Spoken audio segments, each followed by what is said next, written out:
Kami sempat coba tanya juga, misalkan novelty kalau di dalam proposal itu bisa pada komponen apa saja di dalam proposal. Ini kami misalkan berikan contoh dari respon AI yang kami tanyakan.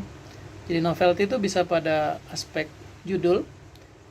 Kita bisa mengusulkan judul yang mengisyaratkan ada hal yang baru, baik pada kita menyertakan ada kata baru mungkin ya, atau mungkin ada pilihan kata integrasi dari model-model yang sudah ada sebelumnya.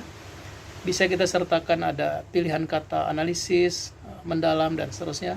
Sehingga nanti kelihatan dari judul kita itu ada yang baru dibanding yang pernah ada sebelumnya. Kemudian novelty itu juga bisa ada pada bagian latar belakang.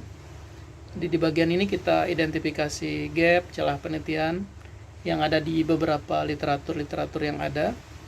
Kita akan menyertakan novelty itu sebagai solusi untuk mengisi gap tersebut. Kita akan jelaskan mengapa penelitian sebelumnya belum cukup dan apa yang akan kita lakukan dari penelitian yang kita rencanakan.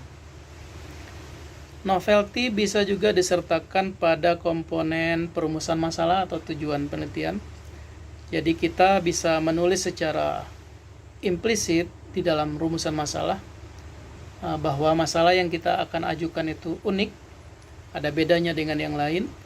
Kemudian tujuan riset kita juga harus jelas, menunjukkan apa yang belum dicapai oleh penelitian sebelumnya, baik oleh kita maupun penelitian yang lain. Novelty bisa juga disertakan di bagian tinjauan pustaka di literatur review.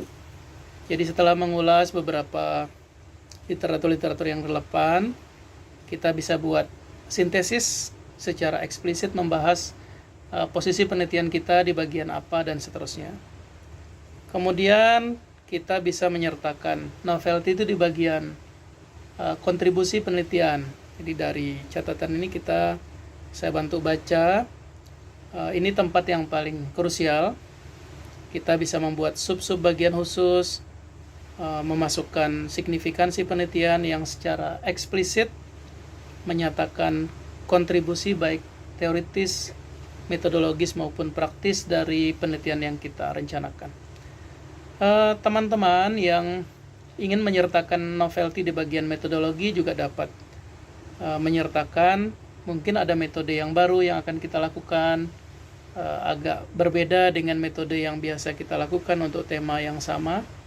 Dan saya pikir hal-hal lain, kalau misalnya teman-teman ingin bertanya tentang apa saja, itu bisa memanfaatkan teknologi yang ada sekarang sehingga kita tidak pusing sendiri. Bisa juga berdiskusi setelah kita dapat, tentu tidak bisa kita gunakan sepenuhnya tanpa difilter dengan baik.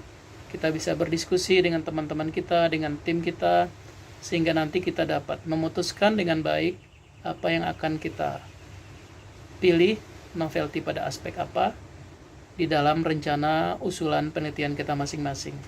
Selamat menyiapkan proposal, mudah-mudahan usulan kita tahun depan diterima, sehingga tahun 2026 kita bisa penelitian bersama-sama, bisa sukses dalam apa yang kita rencanakan bersama tim masing-masing.